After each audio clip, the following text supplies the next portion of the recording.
online again here on this Friday morning on AM 1450. Our guest in the next couple of minutes is going to be Chris Graham of the Augusta Free Press here to talk about recent news issues, and politics remains heavily in the news. We've had a few recent polls here in Virginia, I guess, Chris, when it comes to the presidential race. And speaking of the presidential race, Paul Ryan making another appearance in Virginia today, making stops in at least Harrisonburg and also in the Roanoke area today. Yes, and so we had talked recently about whether or not we'd see appearances by the campaigns directly in the Valley, and right on the heels of that discussion, we have Paul Ryan coming here.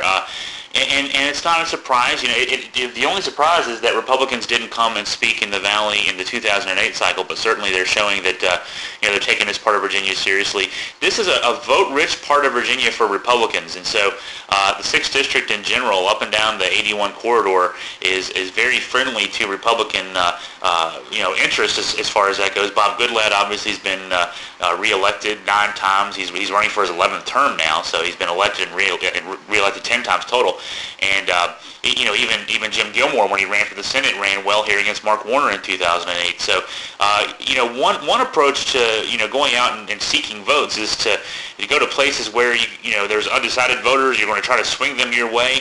Another approach is to go to those places where you already have friends and you already have the ability to drum up a lot of votes and make sure that you get as many votes as possible. So that's probably the strategy here with Paul Ryan being in Harrisonburg and Roanoke today, is go to places where those votes are there for Republicans. Let's just make sure we fire up the frenzy and get those folks energized for November 6th. Of course, one of the big issues in the race this week, unfortunately, was the tragedy in Libya and the unrest in the Middle East in general.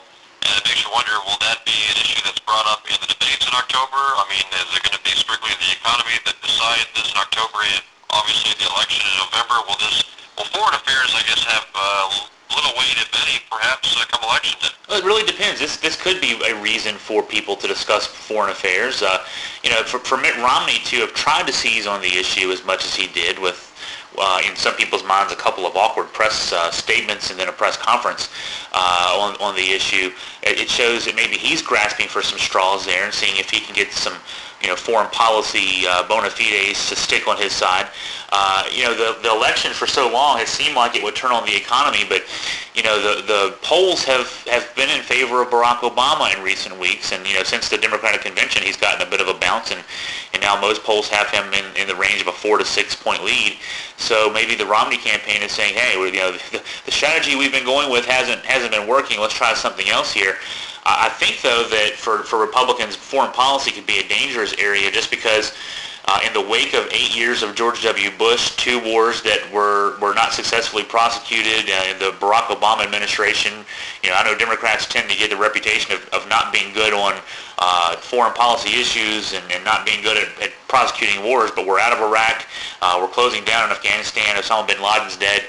So I don't know that foreign policy is necessarily a great area for Republicans to go into, but again, the economic message they were pushing wasn't working very well, so maybe they think this could be an area. I'd be very surprised if Mitt Romney doesn't try to continue some attacks on this area. Though I'm not sure they'll be successful, at least he's trying something different. Chris, switching gears a little bit, UVA, we had some recent news this week. First of all, the vice rector was officially replaced, I believe, on Thursday, or I know the UVA Board of Visitors is meeting it today, and also met yesterday as well. And of course, another issue to be decided, I guess, in the future, Helen Dragas as rector of the board, will she continue? Or I know a lot of people are trying to get lawmakers not to reappoint her. In fact, Creed Deeds, I think, was one of 3 lawmakers who was going to be holding a town hall meeting, I believe, on September the 27th. To kind of look at this issue as well. Well, and I think that the effort there is going to be bipartisan, at least in the immediate aftermath of the botched forced exit of Teresa Sullivan back in the June timeframe. There were also people like Rob Bell, who's running for the Republican Attorney General nomination, Steve Landis, longtime Republican member of the House Delegates from the Shenandoah Valley, and also represents part of the Albemarle County and Charlottesville areas.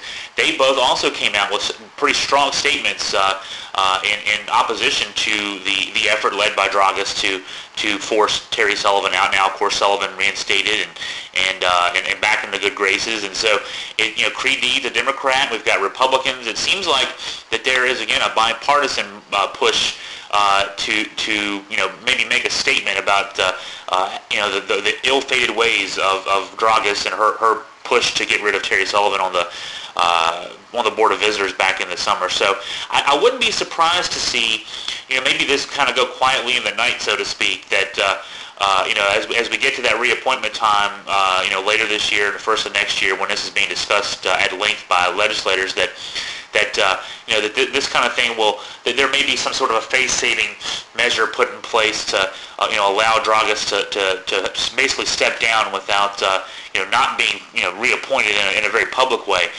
because I think there are still clearly some ill feelings both on the part of Terry Sullivan and maybe Dragas and that part of the board of directors. I saw a quote in an article this week from Terry Sullivan, for example, where she talked about how she has 3 books on the subject of forgiveness on her bedstand that she reads at night. So that tells you there's still some ill feelings there on how all that happened. So I think that this is going to be resolved. I don't think that I'd be very surprised if we see Dragas reappointed. And so it makes you wonder, are we going to see, have we seen all the impact we're going to see, I guess, out of this entire flap at UVA? I know the U.S. News and World Report had its rankings come out earlier this week, and a lot of speculation that since this occurred just back in June, that it might impact, let's say, ratings for 14, not for 13.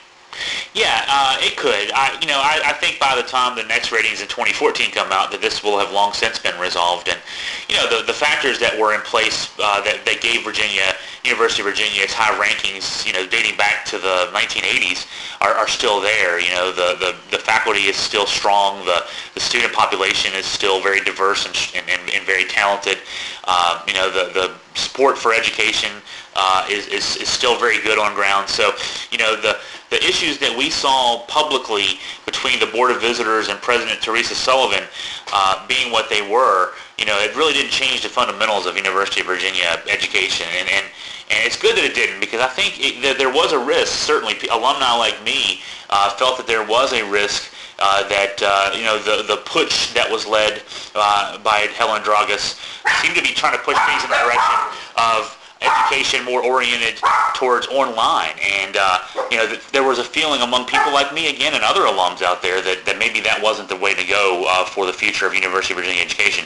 Thankfully, that's been that effort has been quelled. So it seems like to me things will be in place for future years of success. But I think there have been some things maybe learned positively from this experience, both maybe in how to handle a situation, but also there has been more effort made in recent months towards beefing up online education options. Now, it's not anything like when people who read the emails between Helen Dragas and her co-conspirators trying to get rid of Terry Sullivan, they thought that going online would be a way to take the university into the future and also make a lot of money for the university in terms of giving them more options for education in the online world.